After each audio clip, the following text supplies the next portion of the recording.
के जंगल में एक टुनटुनी नाम की चिड़िया अपनी माँ रूपा चिड़िया और सौतेले बाप सोनू कौवे के साथ रहती थी। सोनू बहुत लालची और कामचोर कौवा था। उसने रूपा चिड़िया से शादी उसके पैसों के लालच में ही की थी। वह रूपा की बेटी टुनटुनी को बिल्कुल पसंद नहीं करता था। वह उससे बहुत काम करवाता। एक दिन की बात है, रूपा अपनी दोस्त कोमल कबूतरी से मिलने बाहर गई हुई थी। तभी वह सोनू कौवा टुनटुनी चिड़िया के पास आता है और उससे कहता है, अरे टुनटुनी चिड़िया, चल मेरे लिए एक गिलास पानी लेकर आ। टुनटुनी अपना होमवर्क कर रही थी, इसीलिए उसे सोनू कौवे की आवाज सुनाई नहीं देती और वह अपने काम में ही लगी रहती है। जब वह सोनू को पानी का गिलास लाकर नहीं देती तो सोनू बहुत गुस्सा हो जाता है और उससे गुस्से में कहता है, तुझे सुनाई नहीं देता क्या? मैं कब से तुझसे पानी लाने के लिए बोल रहा हूँ। माफ कर दीजिए पिताजी, मुझे सुनाई नहीं दिया, मैं अपना होमवर्क कर रही थी। चल चल, ये बहाने मत बना। चल मेरे लिए एक कप चाय बना कर ला, जल्दी कर। पर अभी तो आपने पानी के लिए बोला था। तो मैं चाय नहीं पी सकता क्या? अब मेरा मन पानी पीने का नहीं है, चाय पीने का है। तो तुझसे जो कहा है वह पूरा कर और जल्दी से मेरे लिए गर्मा गर्म चाय बना कर ला। पर पिताजी, मुझे चाय बनानी नहीं आती, मैं कैसे चाय बना पाऊंगी?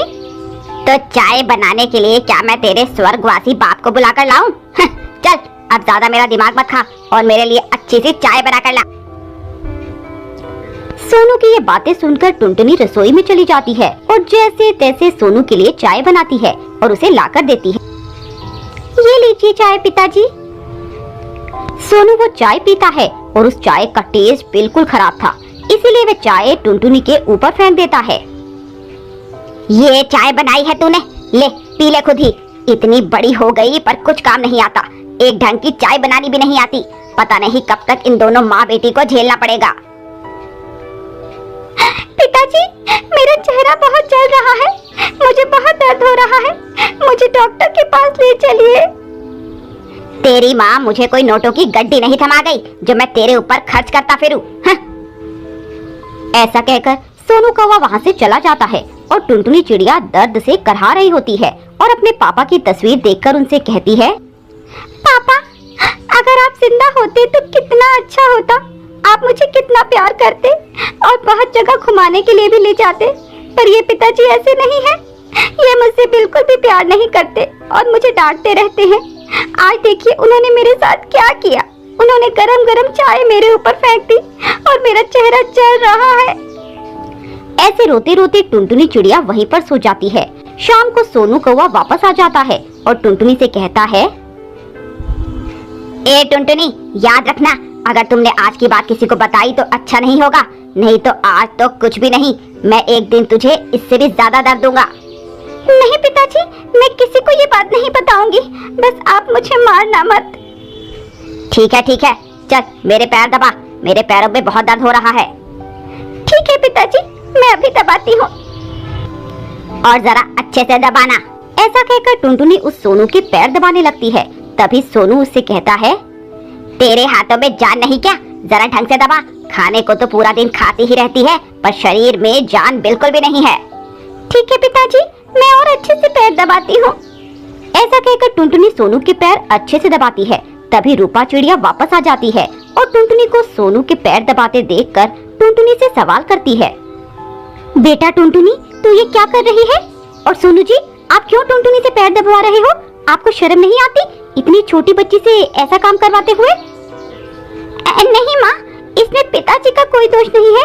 वो तो मैंने ही पिताजी से पैर दबाने के लिए कहा था, क्योंकि पिताजी दिन भर कितनी मेहनत करते हैं, इसीलिए वे थक जाते होंगे।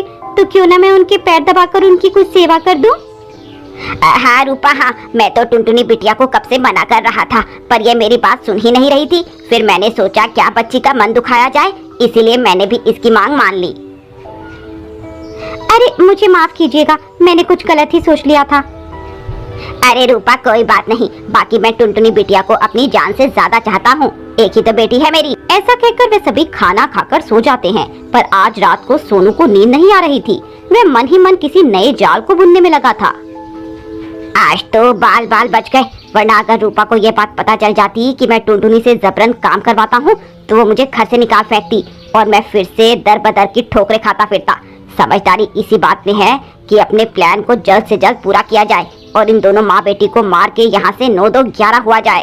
अगली सुबह सोनू कौवा जल्दी उठकर सबके लिए नाश्ता बनाता है और उस नाश्ते में जहर मिला देता है और सबको खाने के लिए बुलाता है।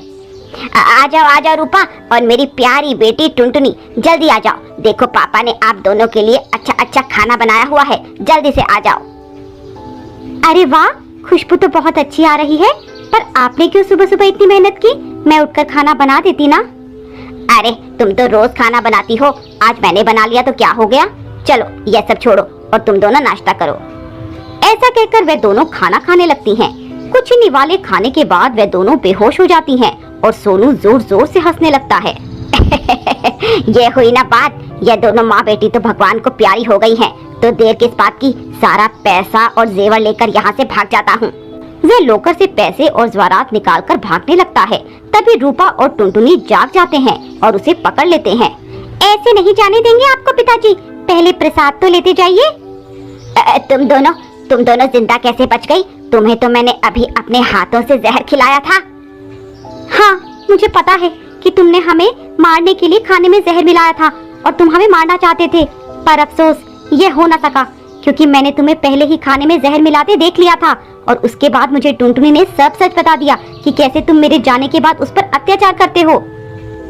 तुम्हें शर्म आनी चाहिए सोनू कौवे, मैंने तुम्हें अपना पति माना और अपनी बेटी का बाप, पर तुम विश्वास के लायक ही नहीं हो।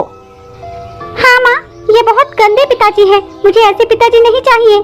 के मारकर घर से निकाल देते हैं। जाओ यहाँ से, तुम्हारे जैसे पापी पक्षी के लिए मेरे घर में कोई जगह नहीं है और आइंदा से मुझे अपनी ये गंदी शक्ल मत दिखाना। निकल जाओ यहाँ।